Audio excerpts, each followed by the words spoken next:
This is the Last Minute Blues Podcast with Donnie Fandango, Jeff Burton, Alex Ferrario, and former Blues defenseman Jamie Rivers. It is the Last Minute Blues Podcast. Donnie Fandango joined in studio by Alex Ferrario from 101 ESPN, also handling your pregame, postgame, intermission during the Blues broadcast. Mr. Ferrario, happy Friday to you, sir. Happy Friday indeed, Donnie, and it feels better this time around. It sure does, man. So since last Sunday, Monday, Tuesday, Wednesday, Thursday, and I haven't really talked about this anywhere, but I have started doing this stationary bike workout thing at home. Oh, really?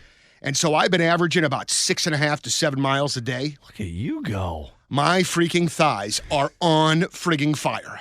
If I had to run away from someone right now, I would be hosed. Just dude. collapse and hope they miss you. Like I would have to bear pose it up or something. I couldn't. When I keep looking for the elevator here to be fixed. Nope. And it's not, which is fine because God knows I need it. Well, that's my cardio too.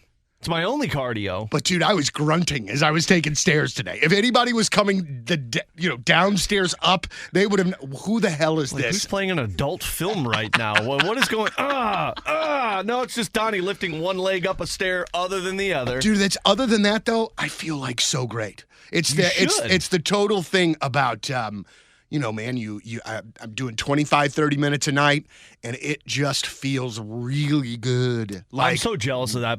I keep telling myself I need to get into it because my cardio is just ish. Yeah. And I say it, but the only time I can do it is super early in the morning because with Blue season and then when my wife works, and it's either super early or I do it when I get the girls down to bed, which is like 8 o'clock. But the hard part is that's never consistent. So if I could do it 8 o'clock tonight because I got no Blues game, 8 o'clock tomorrow is a nightmare. Right. I'm just complaining like this person, like, oh, woe is me. It sucks that I can't find some consistency with it. Well, I got to a point, man, where I had to do something because one of the things that I have learned about my mental health over the years is that it cannot just be like a take my medicine, talk to my therapist situation. It's got to be like a whole, I have to make sure that I'm not eating too much BS. I got to make sure that I'm getting my exercise and then also doing my therapist and my meds because if I cheat, I can tell. Yeah. I can tell mentally. Oh, yeah. And so it was just something that I needed to do, and I'm so freaking glad in which that I'm doing it. And, I don't even care, necessarily if I lose weight or any of that stuff. I mean, I'd like to. But, man, I just doing it because it makes me feel good about it. It's amazing how the body works. I wish our good buddy Joe Vitale was here because he'd be able to tell us everything about the body. Right. But it's amazing how that works to where just like a little bit of exercise makes you feel so much better for the rest of the day. Or if you have not even a healthy meal, but a healthier meal, makes you feel 100 times better for the rest of the day. It's one of the things my doctor, while she was giving me a hard eye roll, said that's why sometimes that's why food can be your best fuel.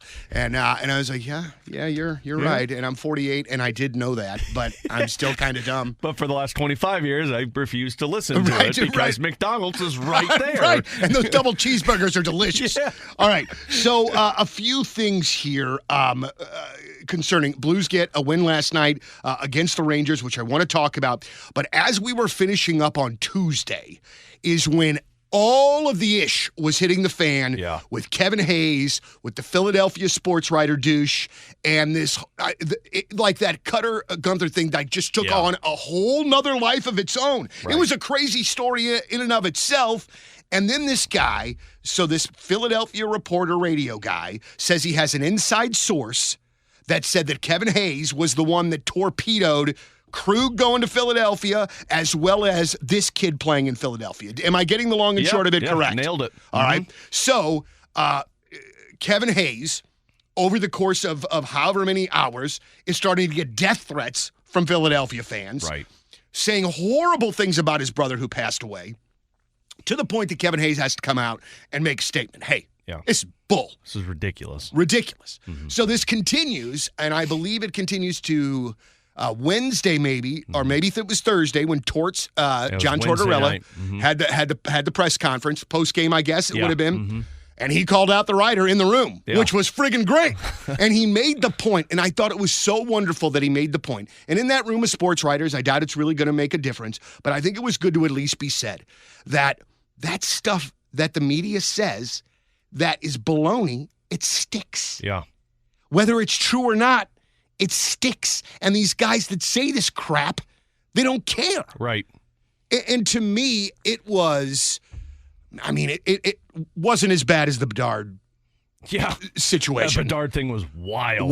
But I mean, it's just that word of mouth, that nonsense thing, man. Yeah. And one of the things that I wanted to ask you is, does this gentleman risk losing his access to the team for stuff like this? Or the team probably has to be pretty careful with it too, because if you start banning people that say things that you don't like or whatever, but it just, I don't know, man. It just seems like this dude's rep should take a huge hit, or he should bear the brunt of this in some way. I mean, he absolutely should. And I mean, I would argue he's bearing the brunt of it right now, especially like from the moment it happened up until John Tortorella taking over that press conference, which good on John Tortorella.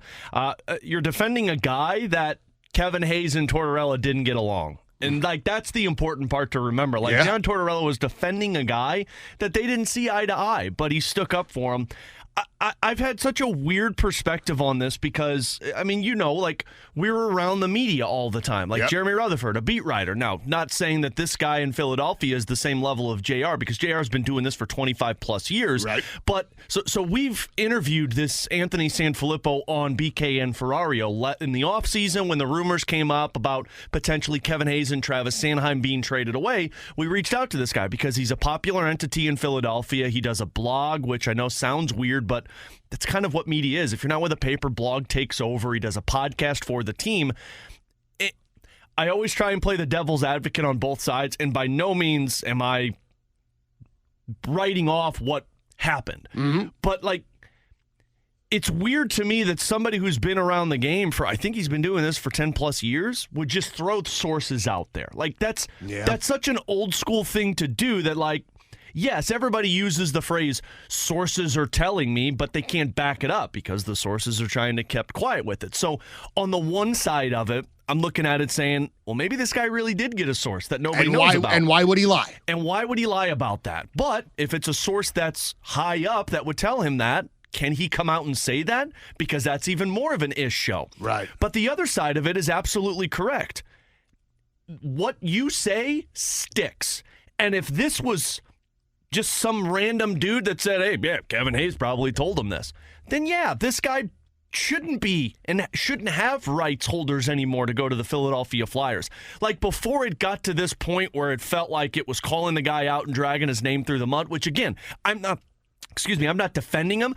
I'm just trying to see both sides of it, because I would feel awful for this guy. If this guy got a source that actually was giving him information, and then it's well, screw this guy. Right. But on the other side, the part that I got so pissed off with, Donnie, and the part that I feel like people should be more pissed off with, are the fans. Yeah. Because how ridiculous is it that a guy says something, and if it's incorrect, then bleep the guy, because that's ridiculous if you said something incorrect. But even if he said it, your first reaction as a fan base, because of a 22-year-old kid who said, I don't want to sign with your team, regardless if somebody told him that he doesn't want to sign there, regardless of any of it, your first reaction as a fan is to take to social media and go after the guy who allegedly told him not to sign here and send him death threats and say that we're happy your brother's dead. That's the part that's even more ridiculous. And that's the part, and as much as I loved John Tortorella losing his mind on that guy, I'd like, and you can't do it, but I'd also like to see John Tortorella do kind of what Craig Berube had done when the Nazem Kadri thing happened. Yeah. Guys, what are we doing? Right. Why are we sending death threats and slurs to these people? Because they're 22-year-old athletes, or because it's somebody that allegedly was involved in the conversation? It was so weird. I hate that Kevin Hayes went through this, because it's imagine being him, where you're on a new team, you have nothing to do with that team anymore, you got away from it, and now all of a sudden you're getting death threats. What the hell is this? And now people are asking you about it in the middle of a season. That sucks for Kevin Hayes. Well, and also, too, and just to take it a step further with Kevin Hayes, is that as a human being, we don't know where Kevin is in the healing process, where it comes to his brother. Right. I would assume that that's still a very fresh thing for him. And That's just soul crushing. Well, the thing about I got so pissed at the Nazem Kadri stuff because St. Louis fans made that dude a sympathetic figure. Yeah.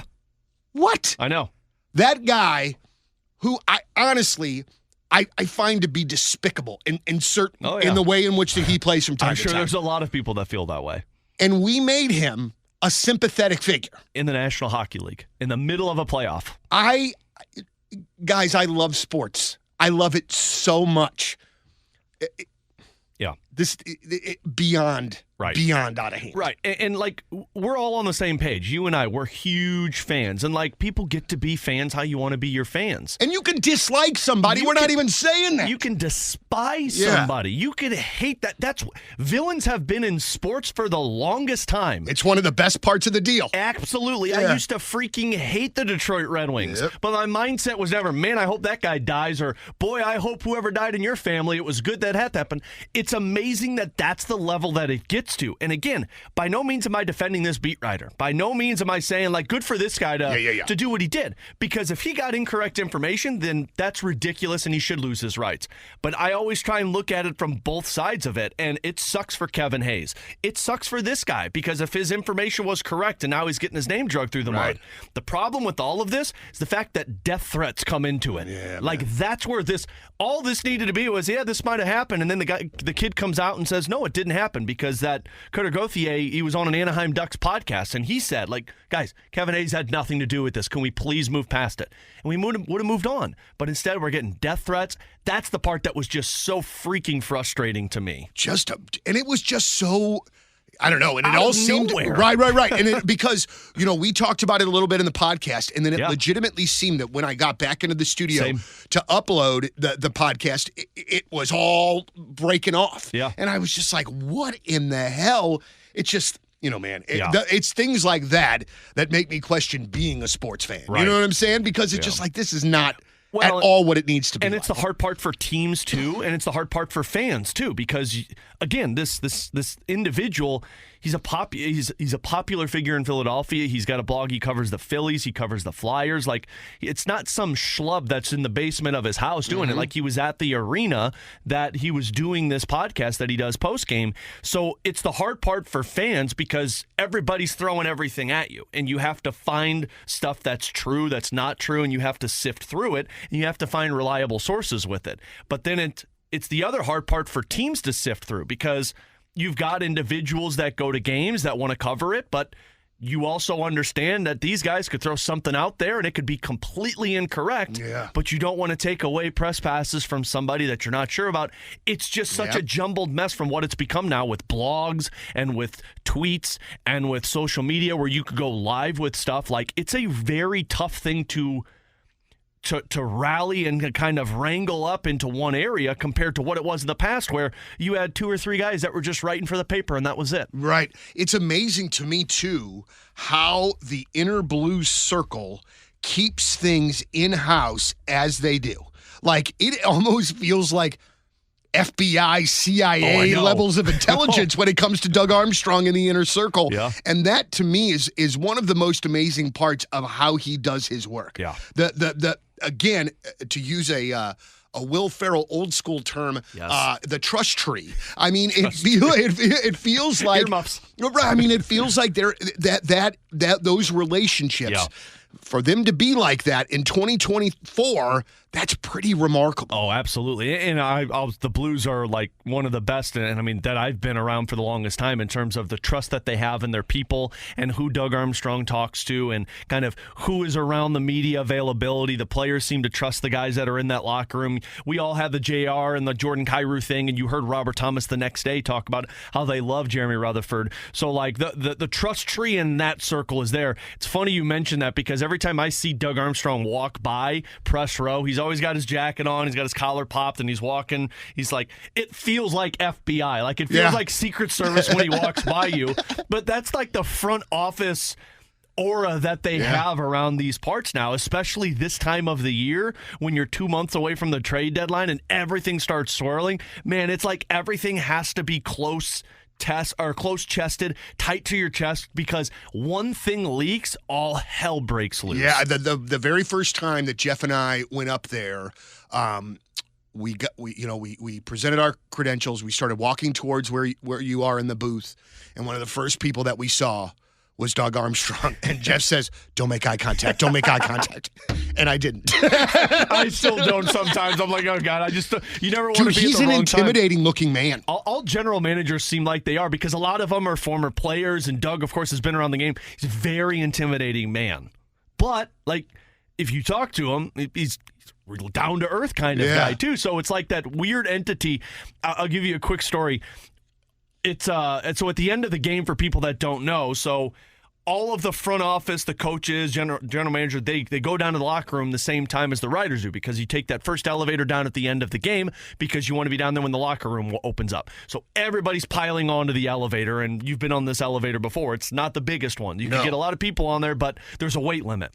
And so it's always great. You got the beat writers that get on, they shuffle in all the way to the back, and then you're holding the elevator for the front office and the coaches and everything that come on board. So everybody's waiting. They come on, and they're standing there, and they're like, well, it's too heavy. Somebody's got to get off the elevator. And so Doug Armstrong, Al McKennis, the coaches are standing at the front, and everybody's just looking at each other like, who wants to get off the elevator and walk past Doug Armstrong? Who wants to do it? Who wants to do it? And it's like, nope, I'm good. I'm in the back. I'm not going to. So it's always that uncomfortability, like, well, somebody's got to sacrifice themselves to let up so we could get this elevator down. And at the times when the Blues are losing, a lot of those guys aren't happy because of the loss. It's like, all right, I'm just going to get off the elevator right now. So one of the times I was all the way in the back, and I didn't need to be on it. I was just going down just to get the locker room audio. And I'm like, I'll do it. But then you have to, like, weasel your way through 15 people, and it's like all eyes are glaring at you. I'm like, I'm just not going to turn around. Just going to get off the elevator and walk away. I am not making eye contact with any of you folks. God, no. Before we talk about the game last night, real quick, I want to talk about the Blues Hall of Fame induction happening tonight at the Missouri Athletic Club, and I believe it's going to be broadcast on Channel 4. That's if right, I'm not mistaken. They didn't have that last year, so it's on Channel 4 this year, which is awesome. So getting inducted this year, Pavel Demitra, Mike Liute, Susie Matow, if I'm pronouncing her last name correctly, and then I'm missing one more. Pavel Demitra. I said Pavel. Oh, keep Big Walt. Big Walt. Yeah, how can I forget Big Walt? Walt and Demitra are going in together. Mike Liute is one of the first Blues players that I ever remember hearing about, and I remember that thing. I used to think they were booing him all the time. Right. Like, what the hell?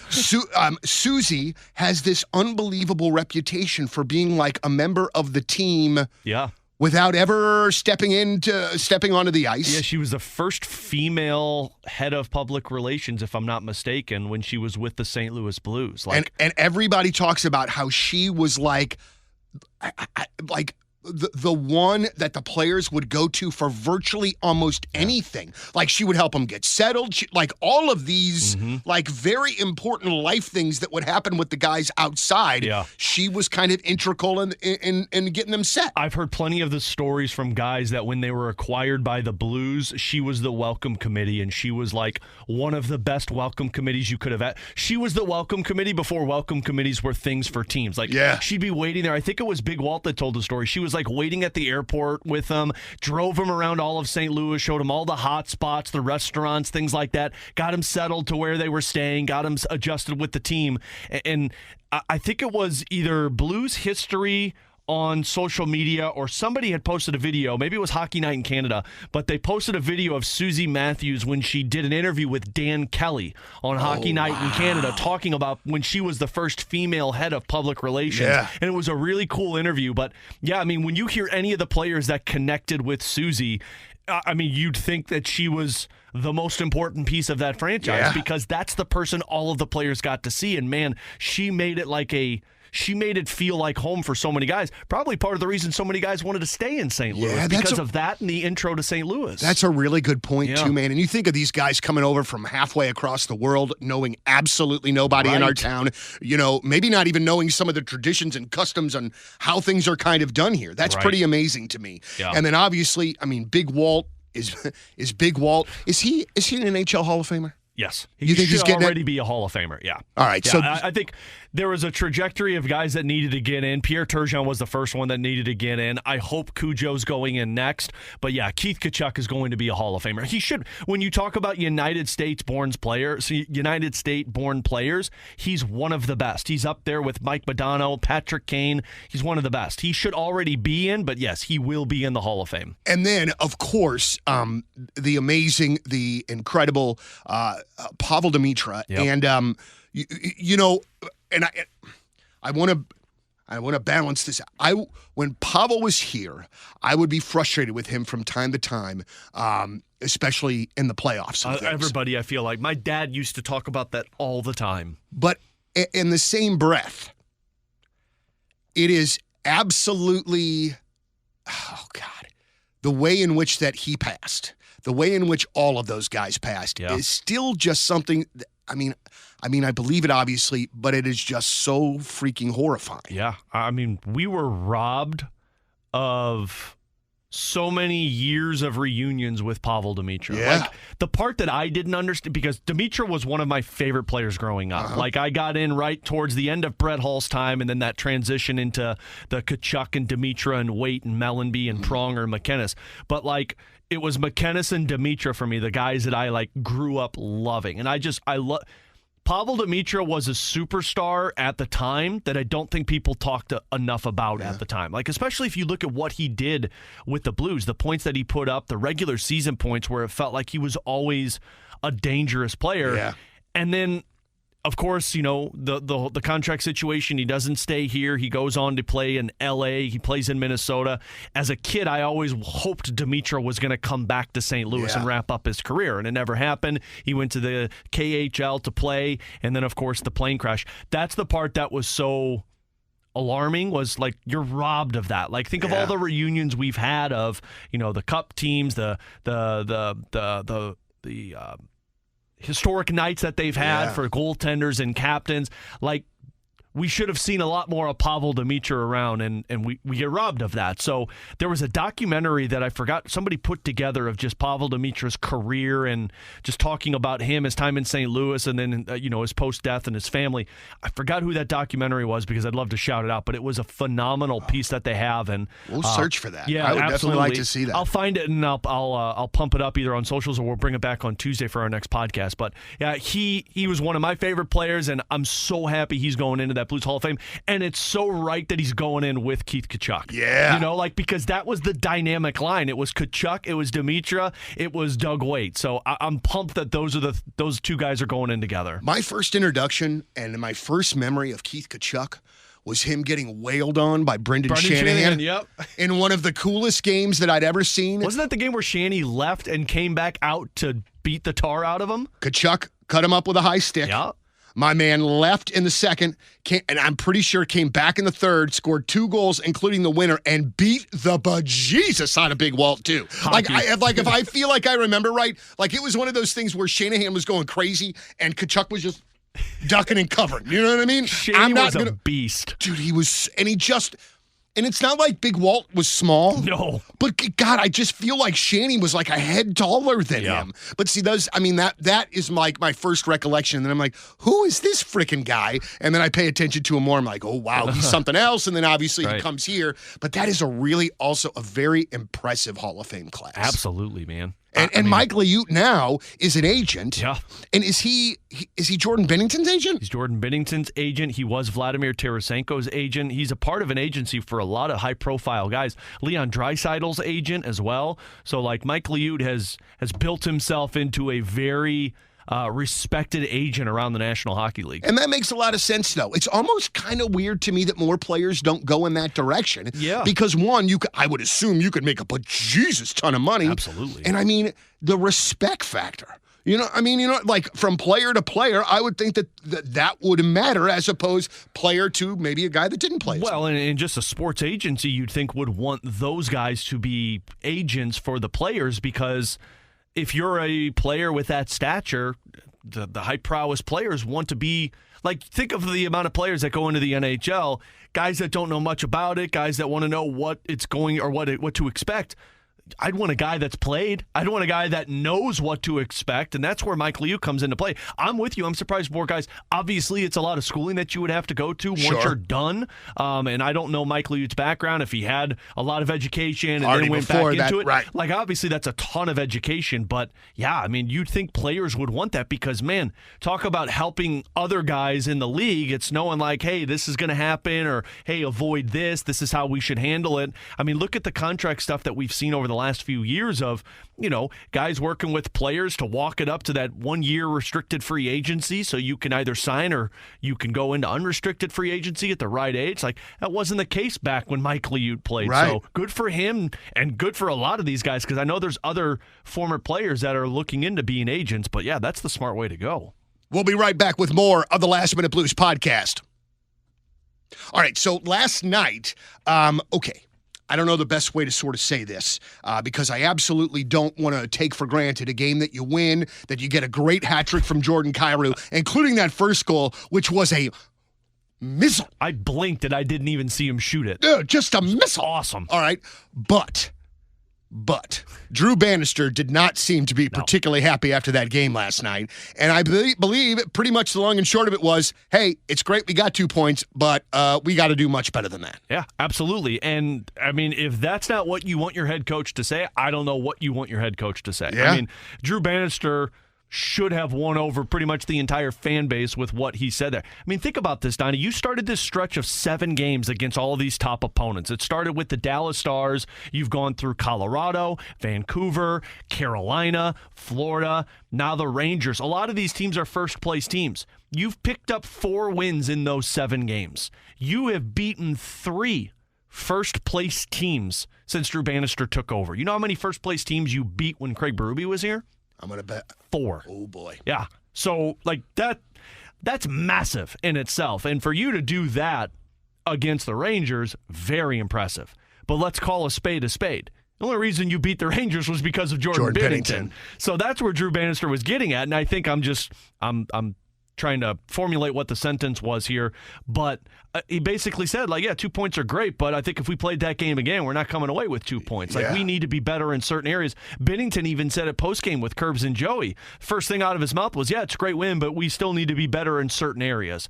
I mean, Corsi rating, for people that don't know, it's an advanced statistic that they use for puck possession. So when you see Corsi rating, Corsi for percentage, it means that team possesses the puck that amount of time.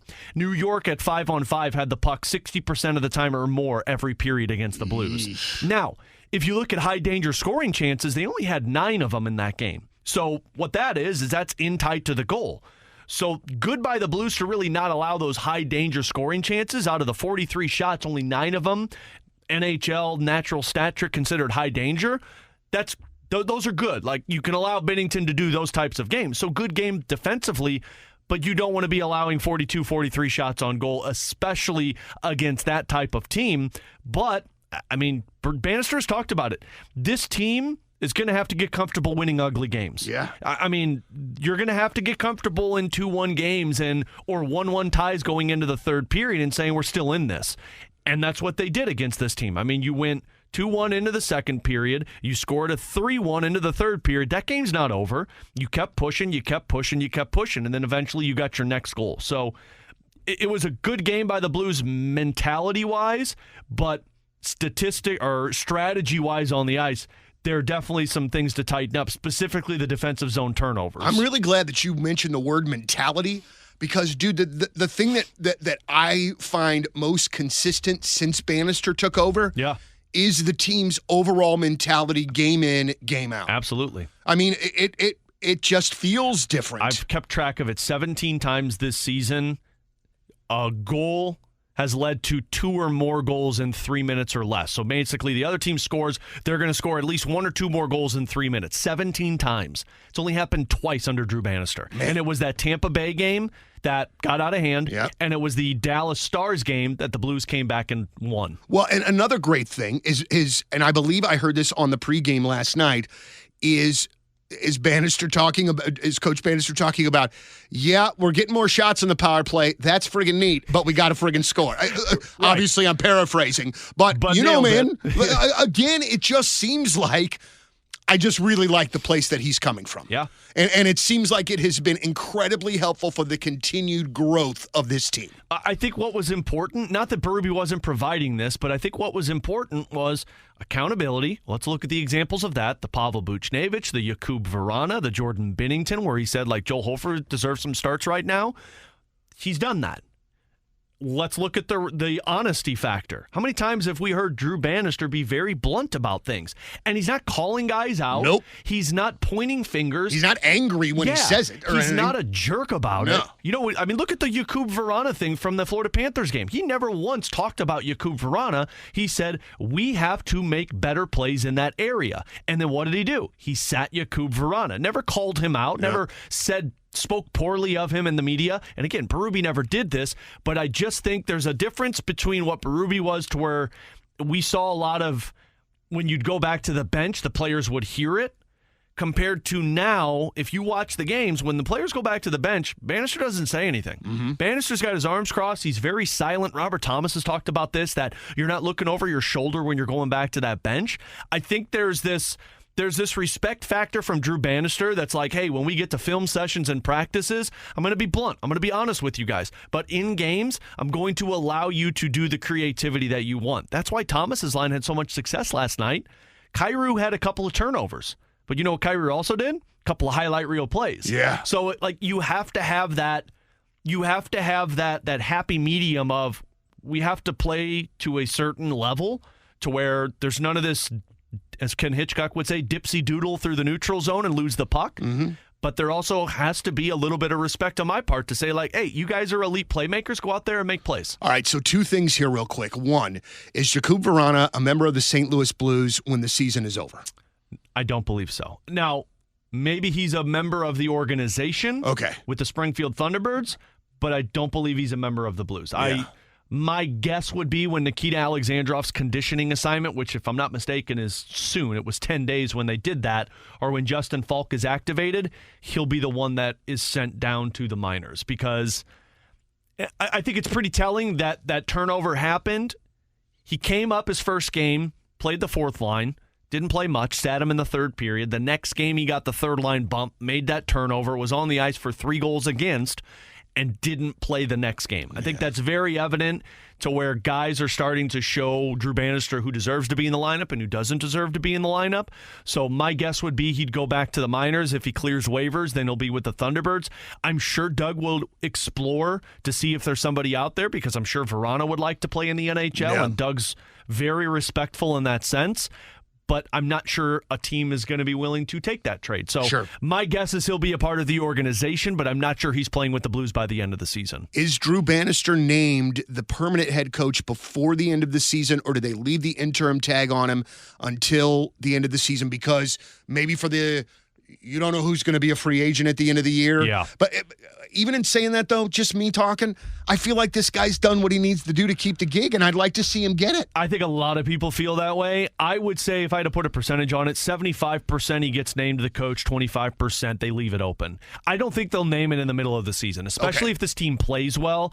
I think they're going to just ride this horse of the interim head coach. I mean, Berube wasn't named the head coach following that Stanley Cup season, remember. That he was interim all the way through that year they won the Stanley Cup, because there were still people talking like, oh, is Joel Quenneville an option? Yeah. And like, You're what right. are we talking about? I forgot about the guy that. just won the Stanley Cup. So they'll let this ride through, make the playoffs, don't make the playoffs. They'll go into the offseason. Doug Armstrong's going to do his due diligence with his staff of who's out there, who makes sense. But look, if Drew Bannister takes this team to the playoffs, if Drew Bannister makes Robert Thomas a 90-point player, Drew Bannister gets the best out of some of these guys, and Doug Armstrong feels the way that, he's going to impact this team the right way, in my eyes, he's done everything you can ask for in terms of what he says and what the players do on the ice. I am very much guilty of getting stuck on players who I like a lot. And one of those guys is not a player anymore, and he's a coach, and it's Steve Ott. Yeah. Do you see Steve Ott as somebody that is here next year, or? I think so. I'm assuming here, but I believe he and Mike Weber's contracts are up. I think they were only 1-year deals when they both signed. My guess is he's going to get interest around the league in terms of being a head coach, especially the success the Blues have had, and then Drew Bannister coming in and then them being successful again. It's hard not to think he gets some calls. Now, does he get a job? I'm not sure, because I thought Mike Van Ryn was going to get a job this offseason, and he didn't. If he doesn't take a head coaching job, he'll be here next year, because I'm sure Drew Bannister sees the respect that the players have for Steve Ott, and also has that respect for Steve Ott because of his touch in the NHL. Here's the thing that people aren't talking enough about. The Blues face-off numbers are some of the best in the National Hockey League. That's solely because of Steve Ott. Steve Ott is one of the best face-off coaches in the National Hockey League, and I'm not sure you want to lose that. Maybe you need to get somebody who works solely on the power play, take some of that responsibilities off of his plate. Maybe you need somebody who does other areas, but if Steve Ott is available and isn't a head coach, it'd be tough to lose that guy. If you're Steve Ott and an organization comes to you and says, hey, listen, we believe that you are an NHL head coach in the waiting, but we would like for you to spend a season, 2 seasons in our highest affiliate, in the AHL. Yeah. If you're Steve Ott, you take that? Like a head coach in the AHL? Correct. If I'm Steve Ott, I don't take it. No, you stay in the NHL. I think I stay in the NHL as an AHL coach or as an assistant coach. Because this is going to lead to you getting an NHL job. You're almost taking a step backwards. Yeah, okay, I mean, okay. I there's nothing against guys in the AHL that get those jobs. I mean, Jared Bednar, John Cooper, Drew Bannister. But if I'm Steve Ott, I mean, I'm in a level of high volume and a lot of eyes on me and seeing the success, especially, you got to get the power play going if you're Steve Ott, because that's the part that's tough. Like, people are going to look at that and be like, yeah, but he's in charge of the power play, which it's not just him. Like, Steve Ott's got the strategy. The players have to actually complete the strategy. But, yeah, I stay in assistant role because I think other teams see that and say this guy would be a good coach for us rather than the AHL side. That makes sense. Yeah. Sometimes I say things and then immediately regret them after in which that I say me them. too, man. All right, so a couple of things that I just want to make sure that we touch on here today. Big number 55 moves into number 3 overall in games played for a defenseman. And it was really great hearing Barrett Jackman last night on the pregame talk about Parayko. I think one of the things that I took away from that, and not only just that, but it just seems like this dude is universally loved by everybody in that organization and locker room. Like, I mean, Jax is a pretty monotone fella. He's a very straight edge guy. But you could tell that he was giving as much emotion as he could emote, in talking about Colton Parayko. And I thought that was really...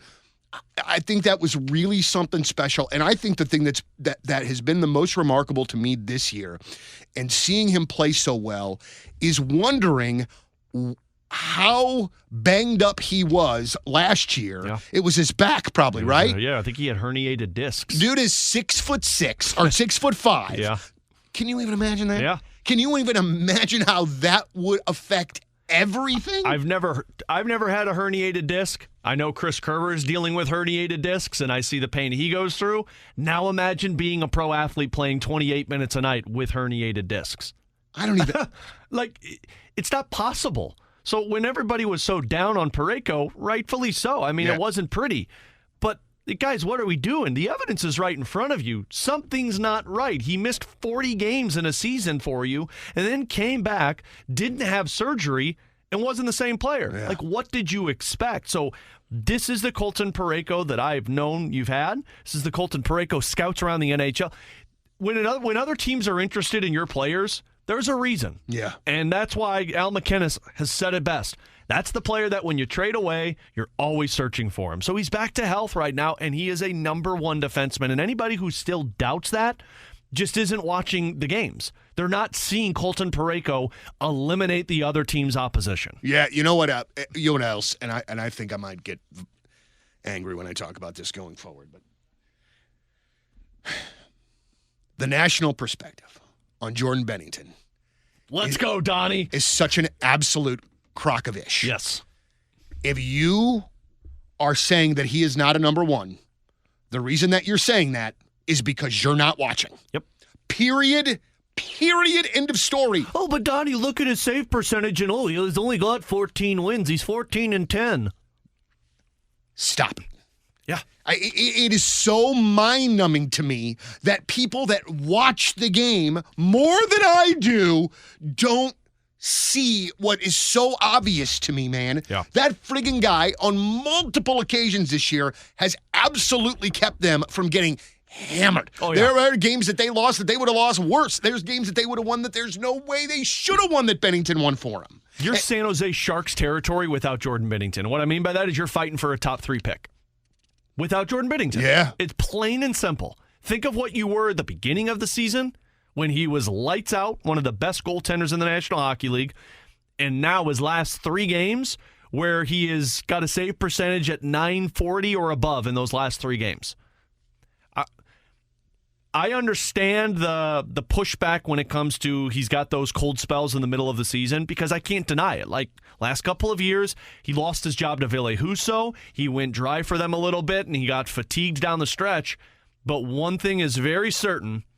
When Jordan Binnington is rested and when games are most important, Jordan Binnington is going to win the game for you. But also, too, man, Alex, every friggin' great goaltender goes through a bump in the road over the course of an 82-game season. Absolutely. Even the best of the best. And most of the time, like Connor Hellebuck, everybody talks about being phenomenal, and he is. He's always phenomenal. But Connor Hellebuck also gets fatigued and exhausted during the postseason. That's when he falls apart because the team used some 65-plus games. Yeah. Where Jordan Binnington, last year it was they used him an awful lot. And I think that's part of the reason why it didn't look pretty down the end because the guy was exhausted. But when he's playing 45 games, when he's got somebody who's also sharing the time with him, look at what Binnington has done in the playoffs. 2019 Cup run, the following year where he was an all-star before the season was shut down, and then 2021 when he nearly beat Colorado. Ask any scout in the National Hockey League, and they'll tell you Jordan Binnington's healthy. Blues are taking that to Game 7 and probably beating Colorado because of Jordan Binnington. He should be an all-star this year. I'll throw that out there right now, especially when I look at the other goaltenders that are in. Now it comes down to fan votes, and that's the hard part. So St. Louis listening right now, vote for Binnington because I'd like to see Justin Bieber get shut out in a shootout. That'd be great. But he's playing like an all-star. Other than like a stretch of 5 to 6 games where he was used a lot, because remember that cycle of Hofford get pulled, Binnington would go in, Binnington would start, Hofford go in for the pull. Other than that, he's been one of the most dominant goaltenders in the National Hockey League this season, and his numbers back that up. All right, I'm gonna have to fight somebody the next Let's time. Let's do it, Donnie. I'm with you. I think that's a bad thing. All right, one thing on my way out, and this is I love rumors in sports. Well, when they're not like about terrible things about the people. I just mean about player movement, trades, and things. I think I probably Donnie, we just shot it down, and now you're endorsing it. But I was perusing the intranets yesterday, and I saw a little bit about the potential of Anaheim maybe wanting to move on from Trevor Zegras. Yeah. And I know he got hurt, and he's out for like 8 weeks. But this podcast was talking about how Zegras is not a Pat Verbeek type player. Or a Cronin guy, Greg Cronin guy either. That's he's the head coach. He's very Drew Bannister-esque. But boy, let me, just to draw this similarity. Yeah.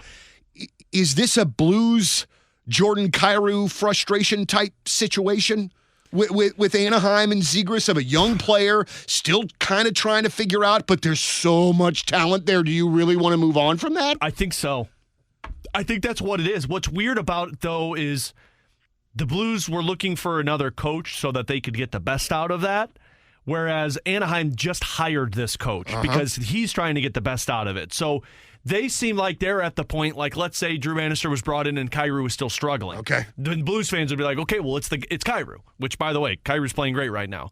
But, like, Anaheim's probably thinking, like, okay, well, we brought in a new coach. We got this new team. Maybe it's the player.